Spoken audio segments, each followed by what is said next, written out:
اهلا بيكم، معاكم محمد السيد في حلقه جديده من اف بي ال درافت. ودلوقتي هنتكلم عن الوايلد كارد اللي احنا بقالنا كام يوم بنتكلم فيها. خلصنا كلام عن الهجوم، خلصنا كلام عن نص الملعب، دلوقتي هنتكلم عن الدفاع وافضل الحلول اللي ممكن تعتمد عليها في الدفاع علشان تفيدك في الفتره اللي جايه. ماشي، بص، احنا في الدفاع هنعمل حاجة مختلفة شوية. هنديك احنا مثلا هنتكلم على كام فريق الماتشات بتاعتهم اللي جاية سهلة ونسبة الكلين شيت بتاعتها كويسة. ماشي. والمدافعين نتكلم عنهم مساهماتهم هجومية برضو معقولة ونقدر نعتمد عليها. بس هنديك من كل فرقة لعيب غالي ممكن تجيبه، ولعيب البادجت بتاعته او سعره قليل ممكن يكون كفر للحد الغالي ده. لو مش عارف يكون كفر للعيب الغالي ده لو تشكيلتك او البادجت بتاعتك اللي انت بتعمل بيها الوايلد كارد ما تسمحش ان انت تشتريه. فخلينا نبتدي مثلا كمثال. اول فرقه هنتكلم عنها هي نيوكاسل. كلنا عارفين قوه نيوكاسل الهجوميه، كلنا عارفين ان نيوكاسل ماتشاتها اللي جايه برضو تعتبر كويسه نوعا ما. والفرقه مستواها بان قوي اخر كام ماتش وبانت قوتها الهجوميه عامله ازاي. طبعا ما ينفعش نتكلم عن دفاع نيوكاسل من غير ما نتكلم عن تريبيه. تريبيه هو يعتبر اهم شخصيه في دفاع نيوكاسل.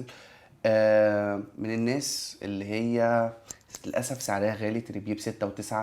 فالمشكلة ان كمان ان على قد سعر تريبيه غالي بس مساهمات تريبيه كبيرة جدا في الهجوم. الراجل برضو يعتبر شكل نيوكاسل الهجومي معتمد عليه بشكل كبير. فوجود تريبيه والسعر بتاعه بيغطي بشكل كبير جدا الموضوع ده. تريبيه من الناس اللي زي ما قلنا مساهمتها كبيرة جدا وفي نفس الوقت بيشارك في البونص. يعني من اكتر الناس بتاخد بالبونص. لو اقل حاجة ليه في الماتش بتلاقي تريبيه موجود في البونص بتاعها. آه، لو البادجت بتاعتك ما تسمحش انك تجيب تريبيه ففي اوبشنز رخيصة. طبعا بيرن ب4 و7 من دفاع نيوكاسل ممكن تعتمد عليه. الراجل برضو بيلعب الناحية التانية باك شمال، مساهمته الهجومية أقل بشكل كبير جدا عن تريبيه. بس لو الفرقة بتعمل كلين شيت فزي ما الراجل ده بياخد النقط بتاعته الراجل ده بياخد نفس النقط. الحل التاني في الموضوع ده هو بوتمان قلب الدفاع. بوتمان كان مصاب ورجع من الإصابة وجاهز إن هو يشارك من بعد انترناشونال بريك خلاص. فأعتقد إن بوتمان ممكن يبقى حل كويس جدا تعتمد عليه لو برضو البادجت بتاعتك ما تسمحش إن أنت تشتري تريبيه. هنتكلم دلوقتي عن واحد مدافع لطبقة الأغنياء بس وهو ألكسندر أرنولد. أرنولد ابتدى نشوف شوية منه أرنولد القديم، يعني مستواه كان كويس. الميزه في الموضوع ده ان ماتشات الليفر اللي جايه سهله، يعني ممكن تجيب ارنولد في الماتشات السهله دي. وكلنا عارفين ارنولد مساهمته الهجوميه عامله ازاي. بس طبعا 8 في تشكيله في الوقت ده هيبقى كده، يعني بتدفع كتير جدا في حاجه.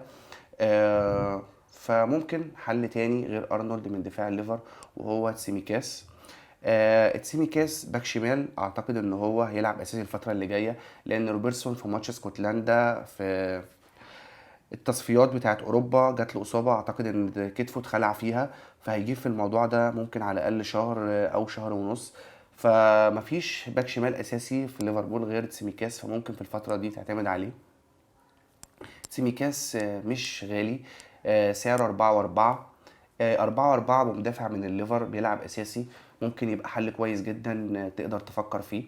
وشايف ان هو يعني من الناس اللي انت ممكن ايه تبقى طفرة وتجيبها ورخيص ويجيب لك نقط في 3 أو 4 أسابيع اللي جايين ويبقى كويس جدا وشكرا على كده.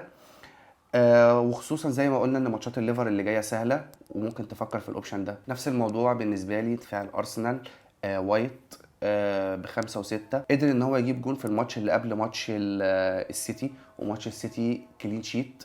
فاعتقد ان ووايت برضو من اكتر المدافعين اللي جايبه نقط السنه دي. ف ممكن جدا تعتمد عليه. ماتشات الارسنال ماتشين صعبين، نيوكاسل وتشيلسي، بعد كده في رن ماتشات سهله بالنسبه للارسنال. ممكن جدا تعتمد على وايت لو كالعاده برضو البادجت بتاعتك ما تسمحش ان انت تجيب وايت عندك في التشكيله. فالحل الرخيص هو جابرييل ب4 و7.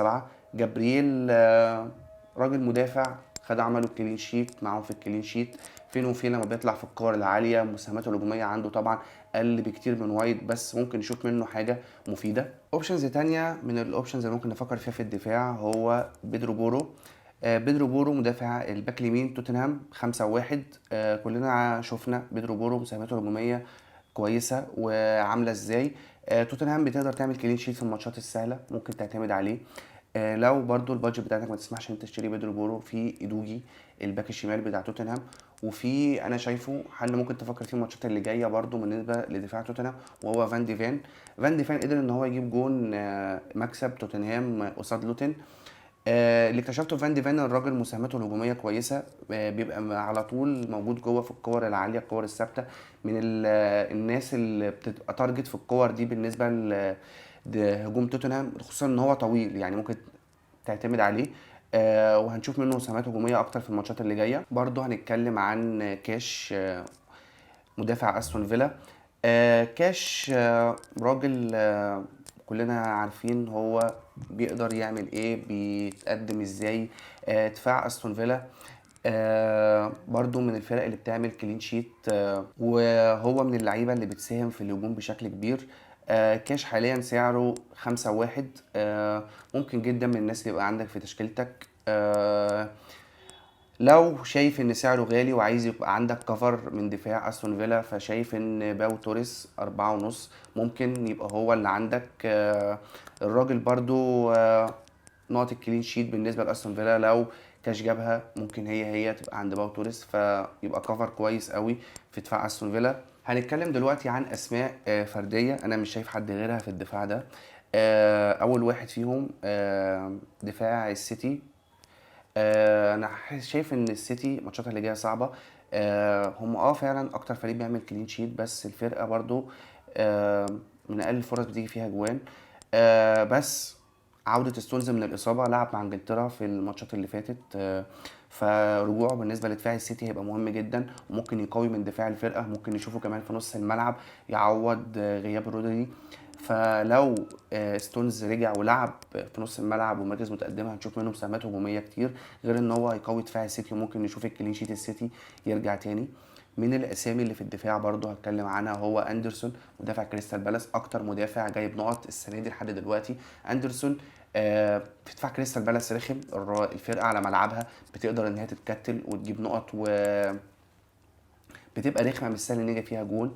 والراجل هو تارجت الفرقه في الكور العاليه في الهجوم، فممكن جدا تعتمد على اندرسون ويبقى عندك في التشكيله.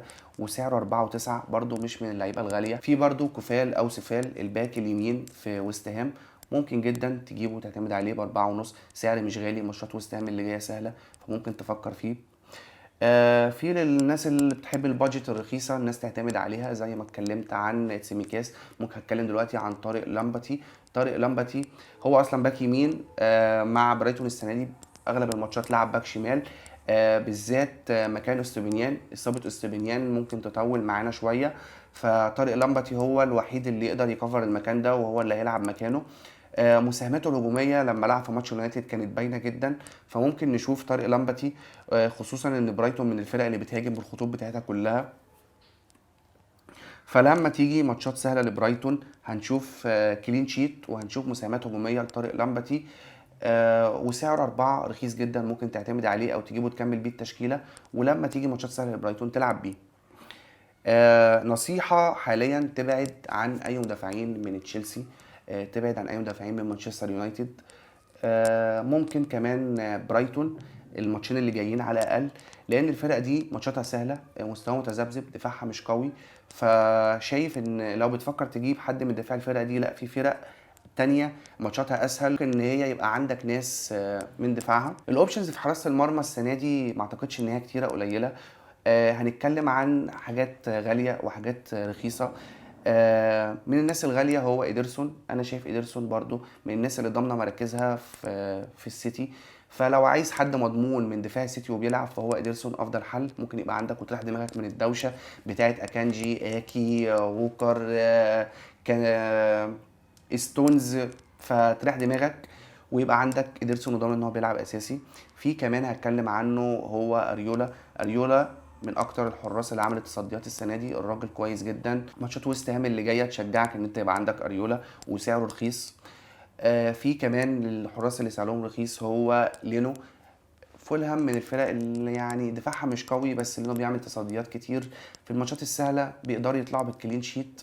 ممكن يبقى عندك لينو في الماتشات الصعبه. الراجل بيعمل تصديات كتير، ويعني بصراحه يعني بيطلع بنقط عبيطه. ف والسعر الرخيص يخليك تفكر فيه برضه. وفي كمان اخر جون هتكلم عنه هو رايا، الجول كيبر بتاع ارسنال. ماتشات ارسنال السهله ممكن جدا يبقى عندك رايا.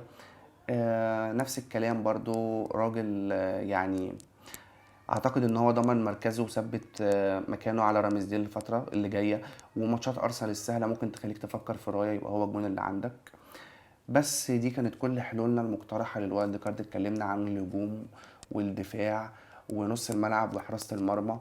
اتمنى ان انتوا تكونوا استفدت من كل اللعيبه اللي احنا قلنا عليها.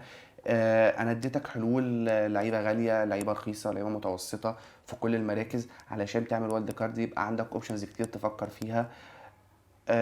اتمنى ان الكل يكون استفاد، ودي كانت كل حاجه، وشكرا.